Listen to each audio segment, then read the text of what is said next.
자, 앞에서 우리가 아웃풋 액티베이션 펑션에 대해서 얘기를 했었는데 로지스틱 펑션에 대해서는 우리가 예전에 얘기를 했기 때문에 뭐 더 자세히 얘기할 건 없겠지만 뭐 몇 가지 더 아웃풋 펑션으로 쓸 수 있는 것들이 있습니다. 그래서 그런 것들에 대해서 알아본다고 하면 첫 번째로는 우리가 하이퍼볼릭 탄젠트 펑션에 대해서 얘기를 할 수 있겠습니다. 이 하이퍼볼릭 탄젠트 펑션도 사실은 시그모이드 펑션의 일종인데 이것은 로지스틱 펑션 같은 경우에서는 펑션이라고 하는 것은 뭐 예를 들면 0에서 1 사이 뭐 사실은 0과 1을 이렇게 되어 있지 않고 오픈되어 있죠. 클로즈 되어 있지 않고 0에서 1 사이에 이렇게 수를 지는 데 비해서 이것은 마이너스 1에서 1 사이로 이렇게 되어 있습니다. 그래서 바로 확률 도메인으로 매핑은 되진 않는다. 그죠? 여기서 하나 더 우리가 뉴럴 네트워크 하면서 확률에 대해서 얘기를 하고 있습니까? 확률이라는 것에 대해서 어떻게 정의를 하고 이렇게 넘어가는 거 지금 없지요. 오로지 그냥 리니어 컨비네이션이 있고 아웃풋이 있다라고 하는 것만 정의를 하고 확률 도메인에 대해서 아무것도 얘기하고 있지 않습니다. 그 말인즉슨 반드시 0, 1이라고 하는 어떤 프로버티 도메인의 레인지 속에 폴인투 하는 것이 반드시 뭐 프리퍼러블한 그런 형태는 아니다. 라고 하는 얘기를 할 수가 있겠습니다. 그래서 하이퍼볼릭 탄젠스 펑션 마이너스 1에서 1 사이고 뭐 있을 수 있겠다라고 하는 것이 되겠습니다. 자, 그 다음 이거는 뭐 여전히 strictly increasing하고 continuous한 형태가 되겠고 하이퍼볼릭 탄젠트 펑션의 정의는 다음과 같습니다. think 하이퍼볼릭 사인 펑션과 하이퍼볼릭 코사인 펑션을 나누는 것이 되겠고 그래서 하이퍼볼릭 탄젠트 펑션이죠.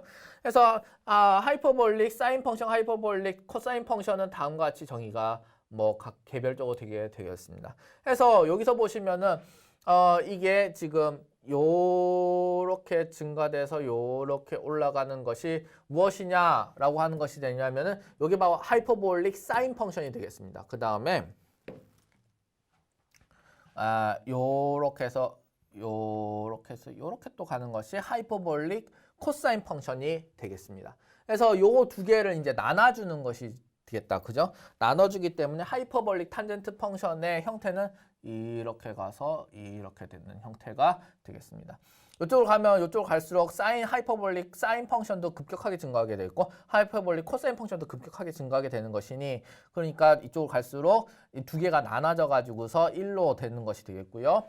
그 다음에 이 밑에 쪽에서는 하이퍼볼릭 사인 펑션이 매우 낮은 값인데 하이퍼볼릭 코사인 펑션이 또 매우 높은 값이 되겠습니다. 이 두 개를 나누니 그 방향성만 마이너스로 표시돼서 마이너스 1이 되는 형태가 되겠습니다. 그래서 이렇게 하이퍼볼릭 탄젠트 펑션을 액티베이션 펑션으로 씌워도 되겠습니다. 더군다나 이게 뭐 좋은 것들 중에 하나인 것이 뭐냐면 요 익스포넨셜 펑션이라고 하는 요 익스포넨셜 펑션을 활용해가지고 다 정의가 되는 것이기 때문에 뭐 우리가 여러 가지 미분이라든지 다양한 조작을 하는 데 있어서 편한 부분이 있겠다. 그죠? 그래서 이렇게 시그모이드 펑션을 쓰는 것이 되겠고 그 다음 옛날에는 사실 옛날에도 이걸 쓰긴 했었는데 옛날보다도 요즘 들어서 특히 각광을 많이 받는 것이 뭐냐면 렉티파이드 액티베이션 펑션을 렉티파이드 리니어 펑션을 쓰는 것이 또 나름대로 뭐라고 할까 유행이 되었습니다. 그래서 이것을 잘 도입한 것이 이 딥러닝 쪽에서의 큰 장점이 되었다라고 사람들은 또 몇몇은 이렇게 또 평가를 합니다.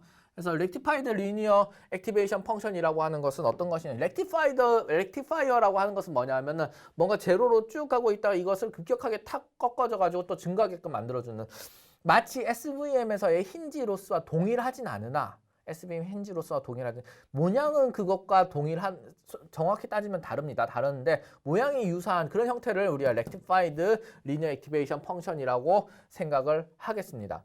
얘기를 하겠습니다. 그래서 렉티파이드 펑션을 간단하게 얘기를 하면 gx의 max, 0x 이런 형태로 우리가 얘기를 할 수가 있겠습니다. 자, x라고 하는 것이 원래라고 하는 것은 x는 리니어 펑션이지 않습니까? 1 곱하기 x 플러스 0인 리니어 펑션이 되는 것이죠. 그래서 이렇게 돼 있으면 x라는 것이 이렇게 증가를 하게 되겠습니다. 여기는 1 곱하기 x 더하기 0인 그 형태의 펑션이 되는 것이 되겠다. 그죠? 이렇게 되어 있는 상태인데 여기서 요 밑에 0 이하인 것은 max라고 되어 있으니까 0 이하인 부분에서는 0으로 이렇게 가고 그 다음에 rectified 해서 이쪽으로 딱 증가하는 이런 형태가 되는 것이 바로 rectified linear unit 펑션이 되겠습니다. 요것은 어떻게 되느냐?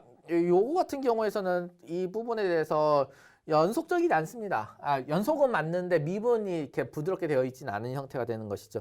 그래서 다루는데 조금 문제가 있긴 합니다만은 또 반대로 우리가 나름대로 여기에 이런 미분이 정확하게 딱 안 되지만 안 되는 데 대해서 문제도 발생하지만 또 동시에 스팔스한 모델을 가져올 수 있다는 데서 장점이 있습니다. 왜 스팔스 모델이 되느냐 하면은 예전에 레귤러라이제이션에 대해서 얘기를 했을 때 L1 레귤러라이제이션, L2 레귤러라이제이션에 대해서 얘기를 했던 적이 있었다. 그죠? L2 레귤러라이제이션. 그래서 우리가 어떤 원형으로 만들어 가지고서 이렇게 해서 이렇게 피팅을 이렇게 하는 경우와 이렇게 어떤 세타 1, 세타 2로 해서 어떤 포인트를 찾아가지고 여기 옵티마이제이션 되어 있는 형태로 할 것이냐, 아니면 마치 이렇게 다이아몬드 형태로 돼가지고 이렇게 쭉 이렇게 가다가 어떤 하나의 세타는 버리고 다른 형태의 세타는 뭐 테이크하는 요 세타 1만 어떤 값을 지니고 세타 2는 지금 0이 되는 상황이 되는 것이죠. 그래서 뭐 어느 한쪽의 파라미터를 이제 날려버리는 형태가 되는 것이죠. 이렇게 스파스 러닝이 가능하게끔 이렇게 할 수 있는 부분이 있기 때문에 이런 것들이 렉티파이드 리니어 액티베이션 펑션이 또 유리할 수도 있습니다. 장단점이 있는 것이죠.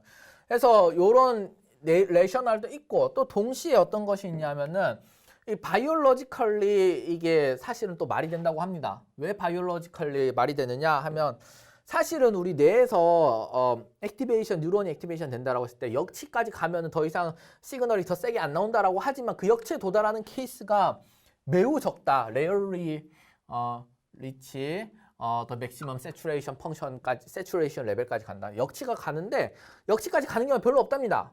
그래서 예를 들면 그 가는 과정에 대해서 모델링 한다고 했을 경우에서는 이렇게 계속 시그모이드 펑션으로 세츄레이션 된 것을 모델링 하지 않아도 사실은 된다라고 하는 얘기를 또 사람들이 또 합니다.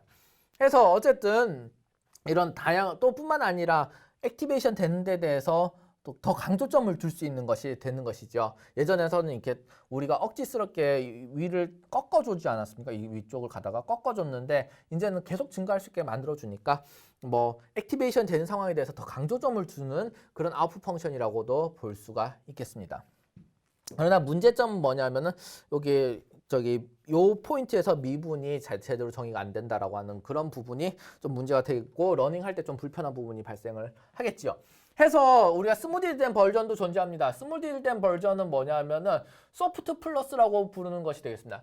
이것을 우리 요 형태를 우리가 흔히 렐루라고 부릅니다. Rectified Linear Unit 이라고 부르고 요것에 좀 더 요 미분점에 대해서 좀 더 스무드하게 미분이 되도록 만들어주는 그런 것을 스무디한 펑션을 우리가 소프트 플러스 펑션이라고 부르고 그것은 다음과 같이 정의가 되겠습니다. 아주 이거 우리가 좋아할 만한 형태의 모양이 되겠다. 그죠? 왜냐하면 로그와 익스포넨셜이 되어 있으니까 나름대로 미분할 때 아주 좋은 형태로 될 것이라는 것을 예상할 수 있는데 실제로 이 gx라고 하는 것을 미분을 해보면 무엇이 나오느냐 하면 맞습니다. 바로 로지스틱 펑션이 나와버리는 것입니다. 그래서 이곳은 로지스틱 펑션이 되겠다. 즉 소프트 플러스 펑션의 데리버티브는 소프트 플러스의 데리버티브는 로지스틱 펑션이 돼버리는 것이 되겠습니다. 그래서 이런 나이스한 형태를 가진 그런 렉티파이드 유닛도 존재하게 되겠습니다. 그래서 여기 보시면은 여기서 보시면 아시겠지만 이렇게 해가지고 쭉 이렇게 꺾어지는 이것이 바로 렐루 형태가 되겠고 렉티파이드 리니어 유닛 형태가 되겠고 이렇게 해가지고 스무디돼서 싹 이렇게 올라가는 것이 바로 무엇이 되겠습니까? 맞습니다. 소프트 플러스 형태가 되겠습니다. 그래서 로지스틱 리그레션보다 다양한 아웃풋 펑션들을 이제 선택할 수 있다는 것에 대해서 우리가 뉴런은 훨씬 더 이제 자유도가 있는 그런 모델의 어떤 선언이라고 할 수 있겠습니다.